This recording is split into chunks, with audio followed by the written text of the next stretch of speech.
Saludos, amigas y amigos. Bienvenidos a otro Be Health Live.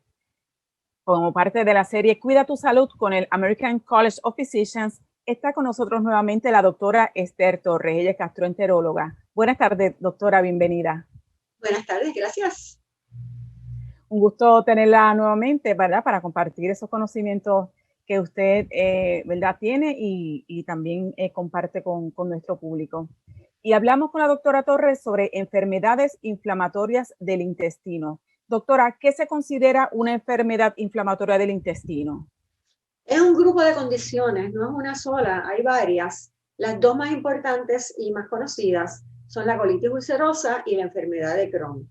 Estas condiciones están caracterizadas por un proceso de inflamación en diferentes partes del tracto gastrointestinal, dependiendo cuál de las condiciones sea, que es un proceso que no es de corta duración, sino que es crónico, que no se resuelve, que dura mucho tiempo, que no sabemos cuál es la causa, puede empezar en cualquier momento en la vida y que tampoco tiene una cura definitiva.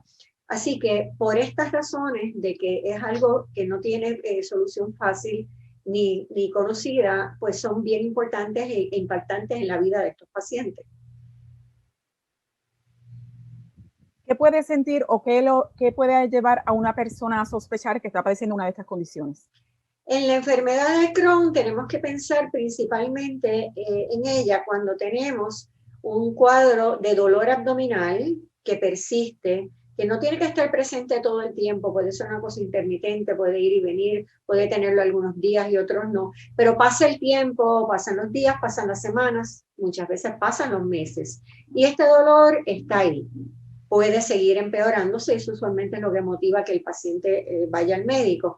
Y se puede acompañar de otros síntomas como pérdida de peso, pérdida de apetito, diarrea en algunos casos.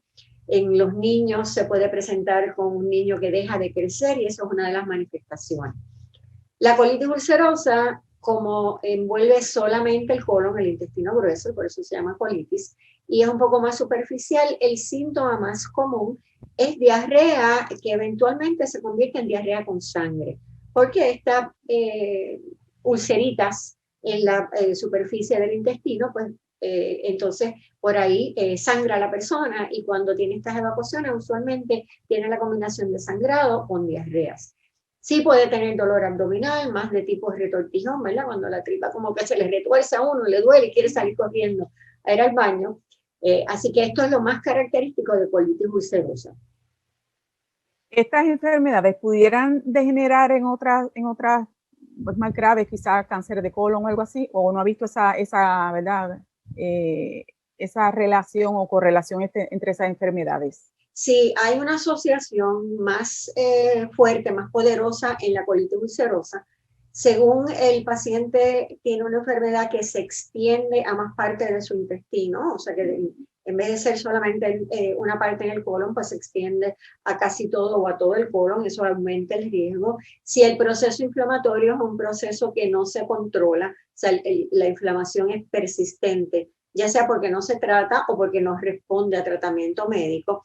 Y si han pasado, usualmente el tiempo que se usa para empezar a pensar en este riesgo es 8 años de enfermedad o más, el riesgo de cáncer de colon rectal en estos pacientes aumenta significativamente comparado con personas que no tienen la enfermedad y no tienen otros factores de riesgo.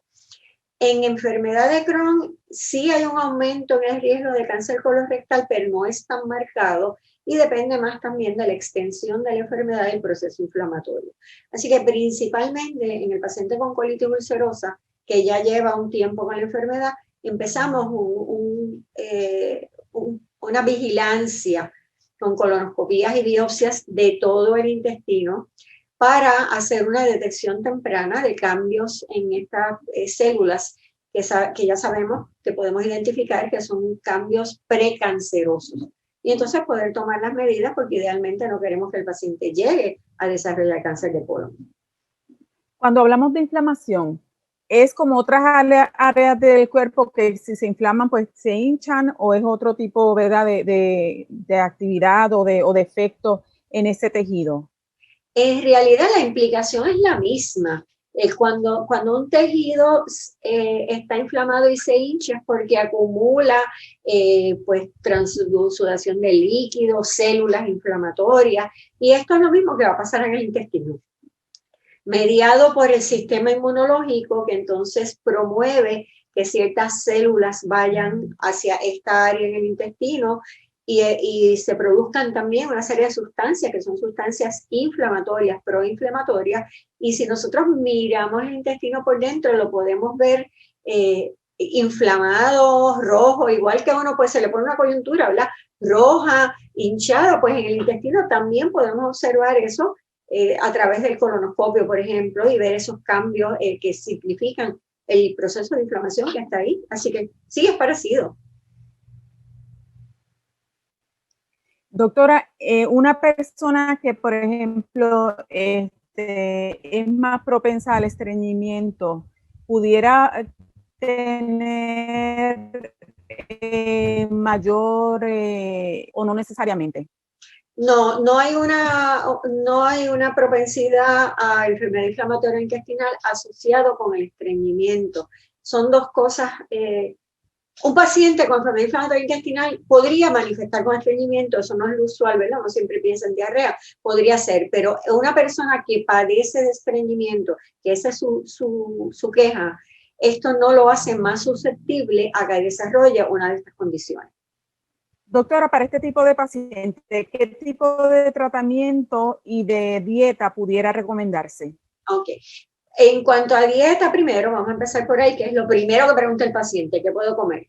En cuanto a dieta, al momento no hay una dieta específica, especial para tratar enfermedades inflamatorias intestinales, aunque sí se están corriendo estudios con una dieta que se le ha llamado la dieta antiinflamatoria, que básicamente es una dieta que quita una serie de sustancias o alimentos dentro de lo que comemos todos los días, que promueven pues cambios en el microbioma, productos del metabolismo de estos alimentos que no son buenos, ¿verdad? No son saludables, y se lleva a una dieta con unos elementos que promueven mayor bienestar dentro del tracto gastrointestinal.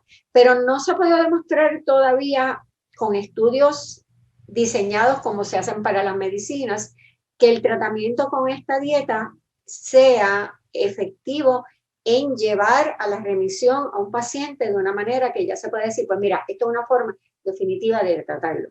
Si le decimos a los pacientes, tienes que hacer una dieta saludable, una dieta balanceada, con todas las cosas necesarias para mantener una buena nutrición, porque eso es uno de los factores importantes. Y también le decimos cualquier alimento, no importa que sea el alimento más saludable del mundo, si a ti no te cae bien, lo sacas de tu dieta, porque obviamente hay que, ¿verdad? Tratar de mantener el balance en un intestino que está inflamado de las cosas que procesa y que tolera bien. Hay un grupo grande de medicamentos que se han ido desarrollando a través de los años para estas condiciones, desde los más sencillos, que son medicamentos antiinflamatorios que funcionan a nivel de que el medicamento viene en contacto con este intestino inflamado, se llaman medicamentos que se toman por boca, y este contacto directo sobre ese intestino inflamado pues puede ayudar mucho a bajar la inflamación y a mejorar el paciente. Y esto en colitis ulcerosa leve, sobre todo, es bien útil. Tenemos otros medicamentos ya para enfermedad un poco más activa, más complicada, donde trabajan a nivel mucho más sistémico, no solamente por venir en contacto cuando no se lo toman, sino ya te lo den por la vena o te lo den por la boca, el medicamento va a funcionar cuando se absorbe, se distribuye por el cuerpo, y entonces funciona a nivel de controlar, modular es la palabra que a nosotros nos gusta, que es como que pues regularlo, ¿verdad? El sistema inmunológico que está hiperactivo, que está provocando este proceso inflamatorio, las células inflamatorias como tal que viajan ahí al intestino para llevar a perpetuar este proceso. Y estas medicinas lo que hacen es que disminuyen eso, controlan esos procesos. Y para pacientes con enfermedad moderada severa, pues han resultado ser mucho más efectivas y más útiles que las más sencillas. Así que el medicamento se escoge de acuerdo a cuál es la condición en que el tratamiento de ambas, con su gran mayoría, con muy pocas excepciones, se usan los mismos medicamentos, pero cuál es la condición, cuál es la parte del intestino que está afectada. Cuando hablamos de colitis ulcerosa, si es la parte final del intestino, pues eso es diferente a si tiene todo el colon enfermo. Y cuando hablamos de enfermedad de Crohn, que puede ser desde la boca hasta el ano, pues dónde está localizado para, ¿verdad?, dirigir nuestro tratamiento hacia las áreas que están enfermas. Así que tomando todo eso en consideración y qué complicaciones puedan surgir, el paciente esté a riesgo de ellas o hayan surgido ya, entonces escogemos los medicamentos. Así que es un proceso meditado, ¿verdad? No es una libreta, no es una receta de cocina. Exacto, cada paciente, ¿verdad?, es particular y entendemos eso. Doctora, nos llega la pregunta. Tengo inflamación en el estómago y padezco de estreñimiento. ¿Algún consejo? Primero, que esté seguro de cuáles son las razones para estos síntomas. Los síntomas gastrointestinales son síntomas bastante comunes, pero algunos de ellos pueden tener implicaciones de que hay una condición seria, ¿verdad? Los síntomas de dolor en el estómago pueden ser desde sencillamente irritación por secreción de ácido, esofagitis, gastritis, úlcera, piedras en la vesícula, se refleja el síntoma en el estómago, pancreatitis, se puede reflejar el síntoma en el área, que uno dice el estómago, ¿verdad? Aquí en el medio, arriba. O puede ser algo sencillamente de funcionamiento, que no es una implicación de una enfermedad seria, pero eso hay que evaluarlo y hay que estar seguro de qué es lo que está sucediendo. Lo mismo con el estreñimiento. El estreñimiento es un síntoma muy común, muchas veces tiene que ver sencillamente con una dieta, que las dietas que usamos hoy en día pues no son las mejores para ayudar el intestino a hacer su funcionamiento normal. Tiene que ver con cómo se mueve ese colon. Hay padecimientos donde el movimiento, o sea, la motilidad, cómo se mueve el intestino, no es normal, está afectado y esto puede causar estreñimiento. Así que todos estos síntomas, sobre todo si son persistentes, no de 1100, y si son persistentes, hay que evaluarlo. Nos indican, por favor, incluyan el síndrome del intestino inflamable. Irritable. Síndrome de intestino irritable. Sí, ese es un punto muy importante. En inglés, Irritable Bowel Syndrome, IBS, Inflammatory Bowel Disease, IBD. A veces hasta escribiendo uno se equivoca y le pone la letra de uno al otro. Y es bien importante distinguirlos porque pueden tener manifestaciones similares, sobre todo la de dolor abdominal, la de que el paciente como que se distiende, como que se hincha, como que dice que estoy inflamado. Sin embargo, cuando uno afina el historial, hay unos síntomas bien característicos de intestino irritable y de hecho hay una clasificación que se llama clasificación de Roma, que dice si el paciente tiene esto, 1, 2, 3, 4, ese es el diagnóstico, porque tiene unas cosas que son bien características. Claro, los pacientes no leen los libros, así que no siempre es así de fácil. Pero la diferencia más importante es que el paciente con intestino irritable no va a encontrarse ninguna anormalidad en una colonoscopía, no va a sangrar, porque no hay ulceritas ni lesiones en ese intestino visibles que puedan perder sangre, no se va a complicar con obstrucciones, ni con fístula, ni le tiene mayor riesgo de cáncer.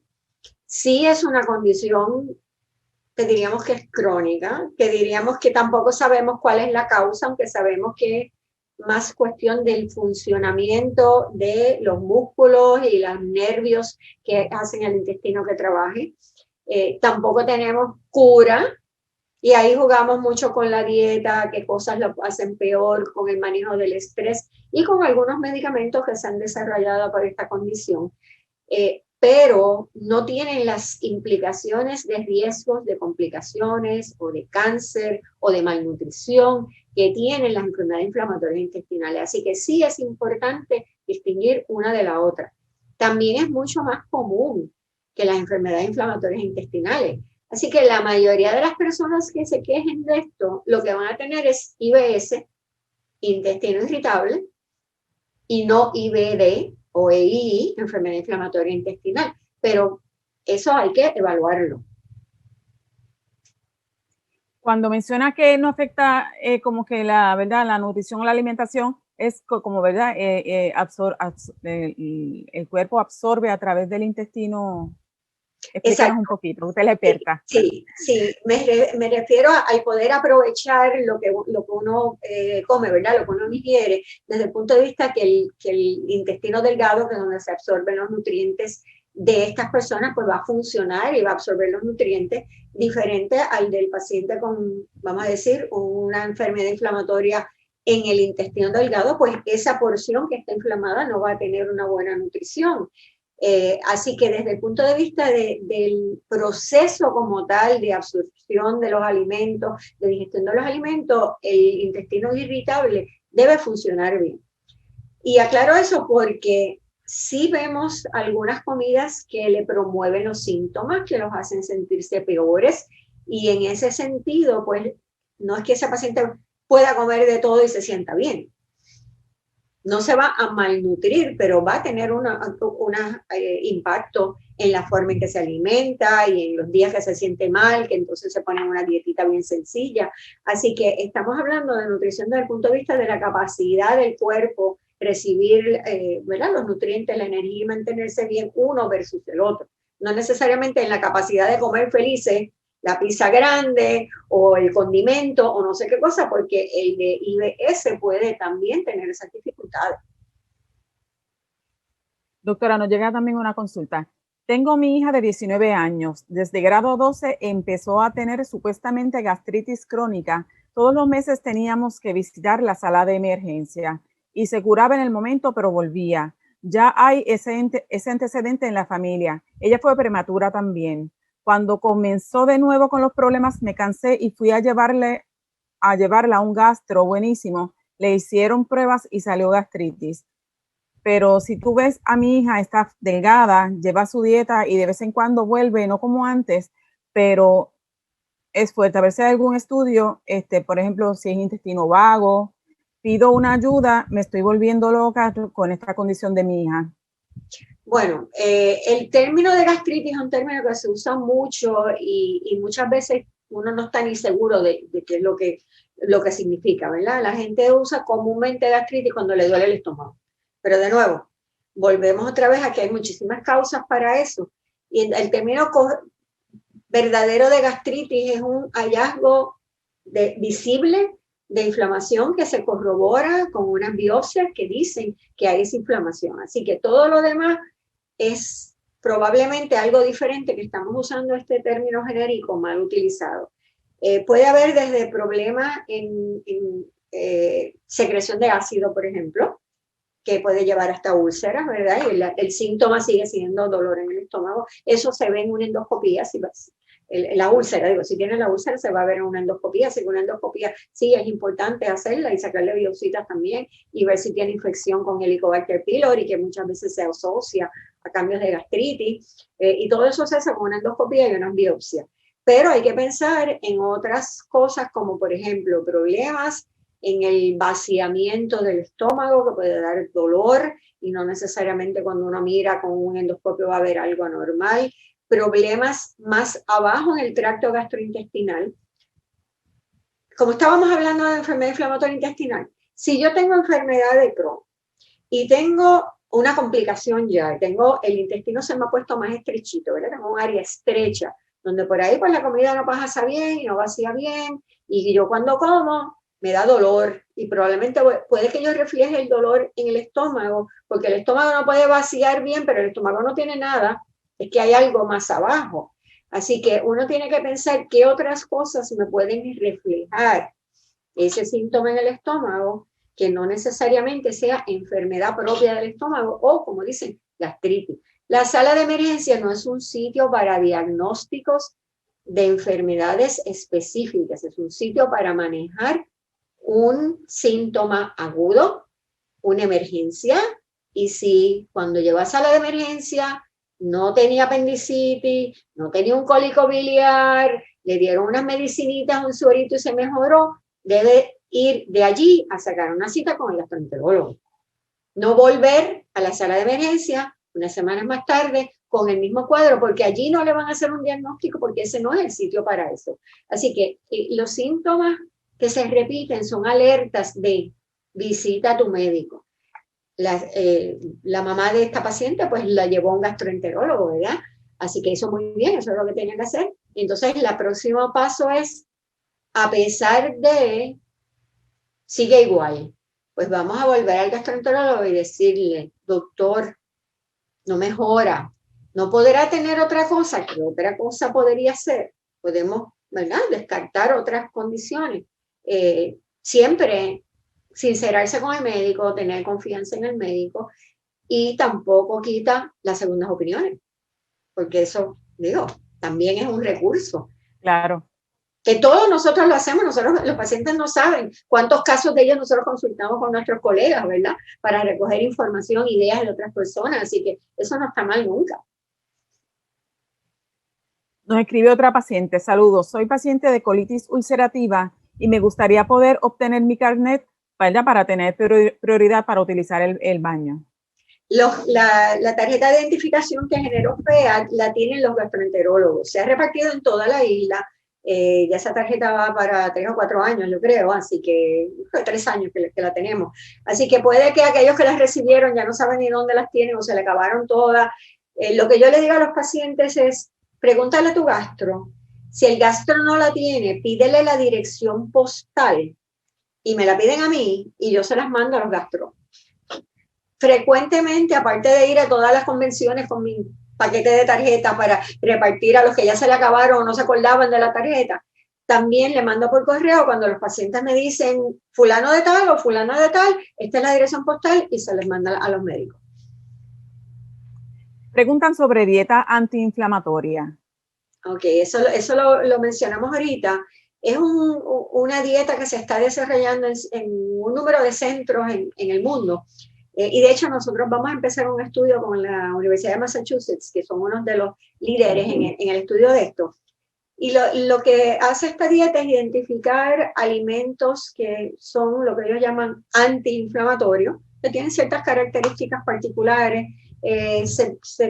Mide la cantidad de fibras, se usan prebióticos, se usan probióticos, se eliminan todos estos carbohidratos refinados que tenemos en la dieta de hoy en día y todas estas grasas, ¿verdad?, exageradas. Y entonces los estudios preliminares sugieren que esta dieta da una mejoría en síntomas en los pacientes, definitivamente. Y dicho, la pueden buscar en internet, está en internet y pueden entrar al website de UMass, por ejemplo, y ellos lo tienen allí.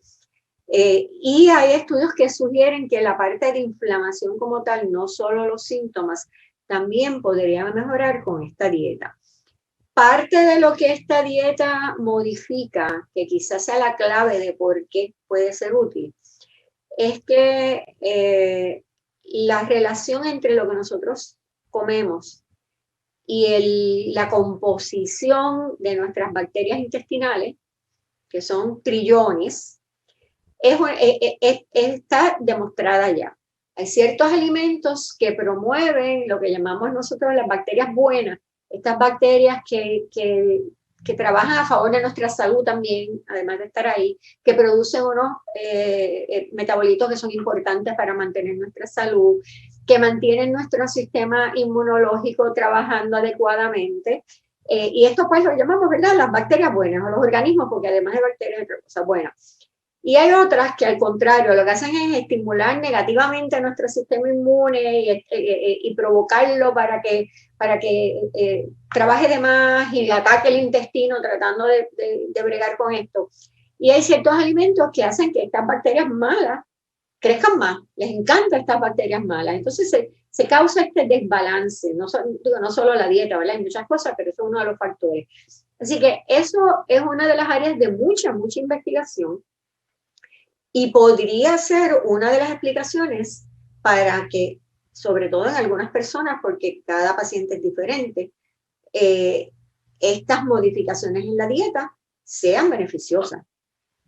Y ahora mismo está bajo estudio. Por lo menos podemos decir que daño la dieta no hace.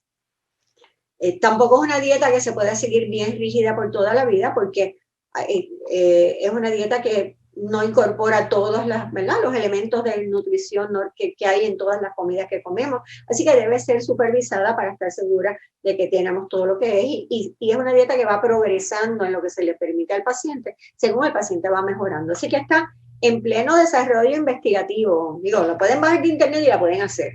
Pero desde el punto de vista de la ciencia, de llegar al punto donde decir esto es lo que va y esto es para este paciente, pues estamos en investigación. Otro paciente pregunta si puede recibir la vacuna contra el COVID-19. Sí, a todos nuestros pacientes, todos, a menos que tengan una reacción alérgica severa a los componentes de la vacuna, se les recomienda que se vacunen y ahora estamos incluyendo a los niños de 12 en adelante. Cuando empezó el COVID, se pensaba que los pacientes con EI y sobre todo los que estaban en inmunomoduladores y biológicos tenían un riesgo más alto de enfermarse severamente y de morirse. En los estudios que ya llevan, no sé, se empezaron a publicar bien rápido porque todo el mundo estaba preocupado con esto, pero se hizo un registro global para recoger información de estos pacientes. Afortunadamente aprendimos que el tener EI y de hecho el estar usando biológicos no los hace de enfermedad más severa ni de mayor mortalidad. Pero no quiere decir que tampoco los protege de la infección, ¿verdad? Aunque los estudios de las vacunas iniciales se hicieron en personas saludables, ya la información que hay es suficiente para saber que las vacunas son seguras en estos pacientes. Estamos evaluando, y nosotros tenemos un centro de investigación para eso, porque esto, o sea, ahora es que se empezaron a vacunar estos pacientes, ¿no? No estaban en las prioridades iniciales. Estamos evaluando la respuesta a la vacuna, que es un tema diferente. ¿Va a ser esa vacuna tan protectiva para pacientes con EI? Pregunta 1. Para pacientes usando biológicos inmunosupresores, pregunta 2, que para las personas de población general. No tenemos la contestación. Las primeras contestaciones son con los pacientes trasplantados, que esos tienen una inmunosupresión bien severa, y la contestación es la vacuna no los protege igual, protege mucho menos. Así que usted es trasplantado, tomando inmunosupresor, se vacuna, pero no se vaya por ahí a janguear con la multitud, creyéndose que está súper protegido porque está vacunado, porque probablemente no. Los pacientes de cáncer, y nuestro Fernando Cabanilla publicó el Nuevo Día en su columna, en anticipación al paper, también lo estudiaron y dependiendo del tipo de cáncer y el medicamento que hubieras recibido para la terapia, la respuesta en algunos era normal y en otros estaba disminuida. En los pacientes con enfermedad inflamatoria intestinal, lo único que tenemos es datos bien preliminares que sugieren que los que reciben infliximab, que es el que más se usa de los biológicos, van a tener menos respuesta a la vacuna. Todavía esto es un tema que está empezando a desarrollarse porque se están empezando a vacunar ahora, que a largo plazo no sabemos qué es lo que va a resultar, todo eso se está estudiando. Si va a ser, pues mira, hay que darle más dosis, o hay que buscar otra vacuna diferente, o sencillamente... ¿Cuánto tiempo se protege también? Exacto, o cuánto tiempo se protege, esas contestaciones no las tenemos. Pero al momento la recomendación es que todo el mundo se vacune. Esto ha sido como una revolución, no sé cómo usted lo puede ¿verdad? Identificar o describir. Sí, digo, es una cosa bien impactante desde el punto de vista científico porque empezamos con una enfermedad de la cual no se sabe absolutamente nada, ni de cómo se comporta, ni con qué la vas a tratar, ni cómo la vas a prevenir. Y en cuestión de 1 año y medio tenemos vacunas en la calle que sabemos que funcionan, pero tampoco sabemos a cuánto plazo van a funcionar, si tengo que ponerme un booster en 6 meses, en 1 año, en 2 años, si no lo necesito, qué es lo que va a pasar. Y toda la cantidad de conocimiento que se ha adquirido en cuestión de 1 año es una cosa abrumadora. O sea, esto es que tú lees hoy y mañana hay datos nuevos que cambian lo que te dijeron hoy. Es una cosa difícil de manejar, ¿verdad? Tanta información que a veces es hasta contradictoria. Pero es bien impresionante cómo en tan poco tiempo se ha expandido un campo como este tan rápidamente. Así es. Volviendo, doctora, al tema, ¿verdad?, de la enfermedad inflamatoria del intestino. Preguntan, ¿cómo saber que mi hijo tiene un brote de la enfermedad? Esto, ¿verdad? Quizá pudiéramos, pues, tratarse como de un infante o algo, no sé, ¿desde qué edades usted ha visto pacientes? Bueno, vamos a contestar primero la pregunta de las edades.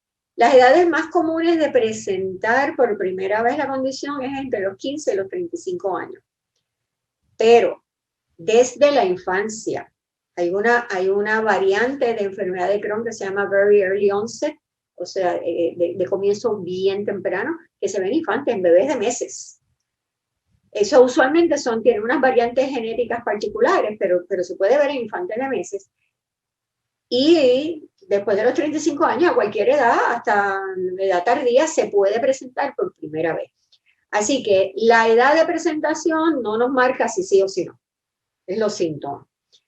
Lo que se llama un brote o una recaída, o en inglés un relapse, es cuando el paciente, el proceso inflamatorio se activa después que se había controlado con medicamentos o a veces por su cuenta. Y el proceso inflamatorio se activa de nuevo y el paciente va a presentar síntomas. Lo usual es que el paciente empiece a tener otra vez, pues, dolor, diarrea, deja de comer, empieza a perder peso, más o menos igual que había tenido antes. Dicho esto, tengo que aclarar que, como dijimos que esto es un proceso crónico, solamente cuando el paciente presenta síntomas, el proceso de inflamación ha ido poquito a poquito desarrollándose y ya había cambios que si los hubiéramos podido ir a buscar y a lo mejor hacerle una biopsia, los hubiéramos encontrado. Así que para el diagnóstico primero, cuando el paciente no tiene un diagnóstico, pues obviamente tiene que tener alguna manifestación clínica. Pero una vez tenemos un paciente con diagnóstico, lo que nosotros hacemos es que, y logramos controlar su enfermedad, ya sea porque encontramos un medicamento que le fue bien, o también hay pacientes que, como según no sabemos por qué le dio, pues también se puede dormir la enfermedad y eso pasa.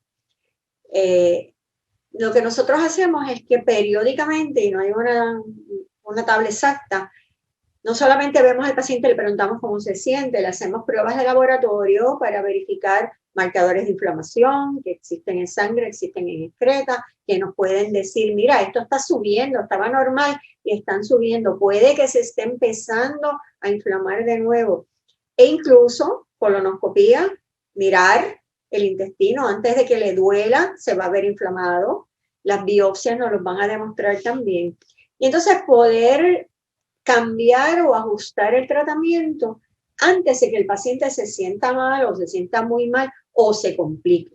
Así que esta es una enfermedad para toda la vida y aunque el paciente esté bien, no les recomendamos que se vaya de alta y no vuelva. Les recomendamos que, mira, si está súper bien, cada 6 meses, una vez al año, unos laboratorios, una visita, vemos cómo estás, pero no te fuiste y no volviste hasta dentro de 10 años porque podemos tratar de minimizar el riesgo de las complicaciones si atendemos temprano. Doctora, antes de hablar un poco sobre la Fundación de Servicios como de los pacientes, ¿verdad? Sus familiares, contactarla. Bueno, la fundación no tiene una sede, no es una oficina. Nosotros no atendemos público directamente. Nuestra misión es educación y crear conciencia. Pero tenemos un email que sí atendemos y sí contestamos, que es feadpr@gmail.com, bien fácil, feadpr. Tenemos el website que tiene, que es también feadpr.com, que tiene el último simposio, todos los videos del último simposio están ahí, tiene material educativo, así que lo pueden accesar para leer en español y escuchar en español material educativo. Y la página de Facebook donde están los videos también, pero además pues por Facebook escriben y también les contestamos. Así que aunque no tenemos una oficina ni un teléfono ni hacemos, ¿verdad?, servicio directo a pacientes como tal, porque eso no es nuestra misión. Sí, pues contestamos preguntas, aconsejamos, hacemos sugerencias a través de los medios escritos. Sí, también, en verdad, medios como BeHealth, que ha estado siempre, ¿verdad?, disponible para ustedes para tener este tipo de conversación y llevar, ¿verdad?, a los pacientes y sus familiares, pues este tipo de charla tan beneficiosa. Así que le invitamos, ¿verdad?, a usted a que comparta este contenido, que comparta este tipo de entrevistas para que otras personas también se puedan beneficiar. Gracias, doctora, por el rato tan agradable, por la información que siempre brinda, ¿verdad?, por esa disponibilidad. Y siempre decir, aquí estoy ¿verdad?, para las entrevistas. Y gracias a ustedes, porque la verdad es que la colaboración con ustedes desde el año pasado ha sido maravillosa. El Día Mundial este año, de verdad que Puerto Rico se va a iluminar de púrpura. El trabajo es enorme, pero cuando se trabaja en equipo se llega mucho más lejos. Así que sin ustedes no lo podemos hacer. Así que los pacientes también le tienen que agradecer a BeHealth todo lo que hace por los pacientes de todas las condiciones que ustedes, ¿verdad?, educan y crean conciencia. La verdad es que para eso existimos y para nosotros es un placer siempre, ¿verdad?, servirle de enlace a ustedes y a los pacientes y sus familiares. Así que nos despedimos por el momento. Será hasta la próxima. Buenas noches.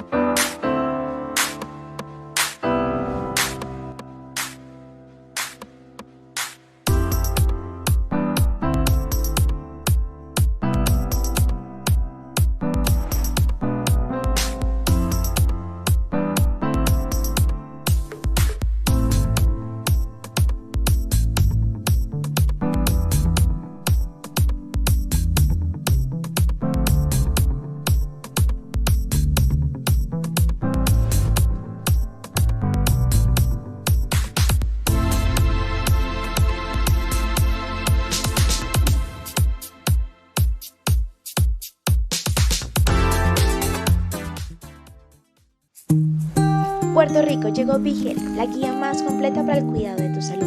Ingresa a behealthpr.com y encuentra las herramientas necesarias para tomar el control de tu salud. Además, somos el único medio en Puerto Rico con un menú de accesibilidad que te permite ajustar nuestra página según tus necesidades visuales y auditivas. Visítanos.